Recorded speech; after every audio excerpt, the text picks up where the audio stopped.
Hey guys, welcome to another commentary done by Diggity. In the bottom right hand corner we got Kudos starting as the blue Zerg. Up left hand corner we've got Semih starting as the orange Terran. I'm gonna black screen you guys for just a half second to make sure I got the score right. Yeah, Semih is up 1. He's got 1 score on the board versus Kudos' 2. Kudos just needs to win one more game and it's a championship for him. Semih has some work to do. But I will say he's, with the previous match, shown that he can take games. And I will be interested. One thing I appreciate about Semih is Semih will feel around the edges and he will look for what works. And I think that is a major reason he'll hit above his weight class, because I would definitely still put him around tier 10, peaking into tier 11. He's getting better and better. But Kudos, I definitely would again say he's in tier 12, the top tier Zerg, behind Striker. Around Striker. I guess he beat Striker in this series, so I should put him above Striker, at least in this moment in time. But anyway, previous match, I won't spoil it, but there was a creative build there. Let's see if we've got some more creativity out of Semih. He's actually dropping this pylon interior to his main, so it looks like we are going to see more creativity in one base play. Now this is unfortunate for Semih as far as map positioning goes. Looks like we're seeing an overpool, by the way, from Kudos, which is...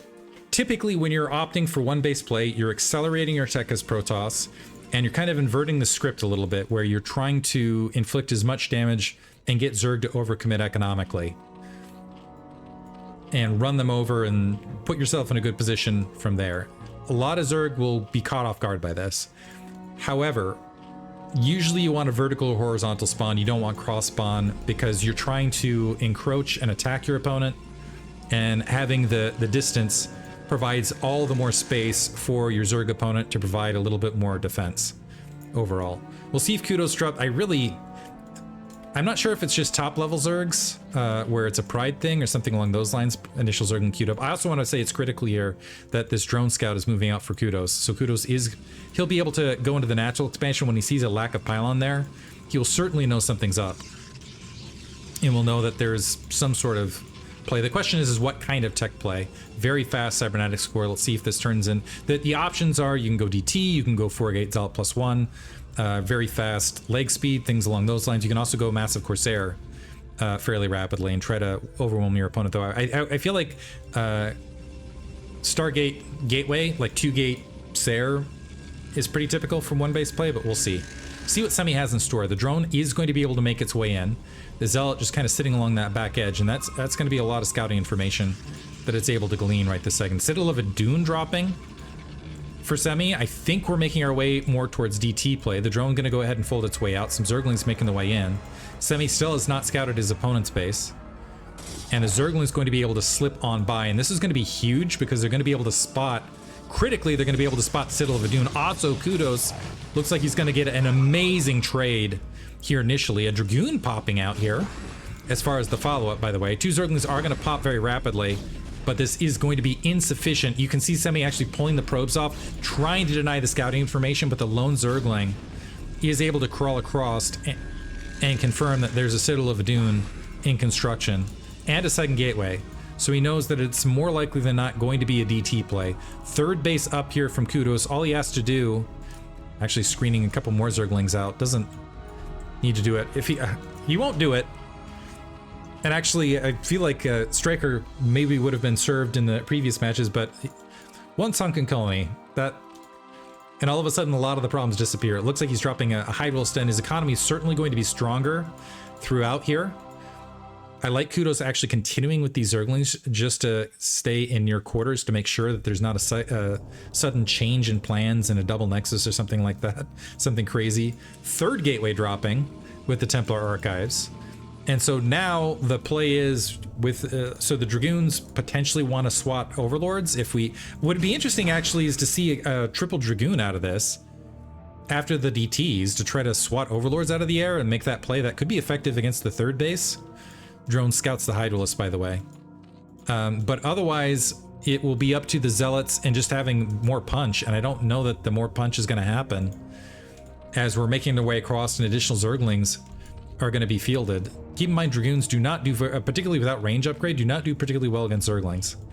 The Zealot's stepping the way back. It looks like the Dragoon, Kudos playing it tight. Maybe he doesn't know I would not expect him to know the precise timing of the DTs, so it's wise to play a little bit more defensive. But as long as he has additional overlords here at the natural expansion, supply blocked himself, playing nervously here.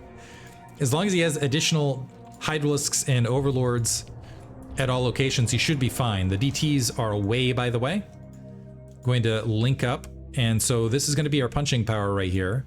Where's the third? It looks like the Zealots are actually marching back just in case. That might be a mistake here from Semih, because I think he was going to need everything to punch through any of these locations. Semih's trying to poke at this army to draw it out of position to allow the Dark Templar to slip in from that northern edge and maybe get a shot at the main. And I think Kudos is wise to this. So yeah, that Dragoon trying to draw the forces away, poke with this, and the DT is going to make a shot. Overlords are now spotted. Hydrals immediately clogging up the gap. And drones fleeing as well.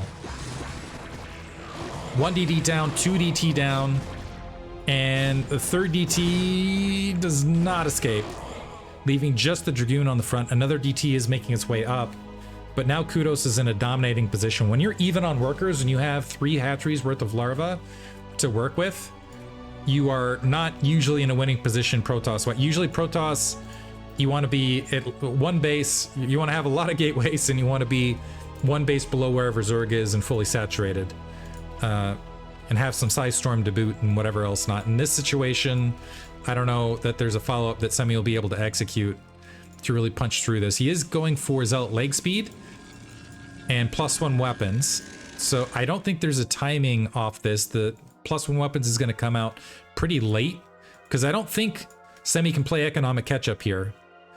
If he dropped the Nexus, that would just honestly be too little too late. Kudos would just run him over economically to follow. So, but the Zealot leg speed could be a factor and allow a lot of Zealots to make it across the map very quickly. We've got this punch force. The problem, however, is that Kudos is up economically. He's still been building troops, and he can kind of filter and just defend. Yes, building a Sunken Colony here at the third. Wise to do so. This will make things... I'm not saying this will win the game, but it'll make it a lot easier to defend here. Love to see it. Zealots careening in. Some drones are going to lose their lives, but these are drones that Kudos can afford to lose. The Hydralisks coming in to reinforce. Looks like the DT and the Dragoon are going to be able to get the Sunken Colony, but the DT and Dragoon are now gone. And we have some Zealots that are very quickly losing health and are going to have to face reinforcements shortly. The drone's actually peeling off. And going into the fight, I don't know if they need to dedicate to this attack. Looks like at least one of them loses their life for their cause. But Kudos can very rapidly resaturate those bases. 3 more Dark Templar making their way out on the map. I don't know that they're going to get a lot accomplished. We have 2 Overlords here to the south, just in case. We got 2 Overlords on the gap there, just in case. 3 more Overlords floating all over the place. And a lot of Hydralisks in production. DTs, those Hydrals on hold position, no longer on hold position. One drone loses its life, but the Dark Templar are not long for this world.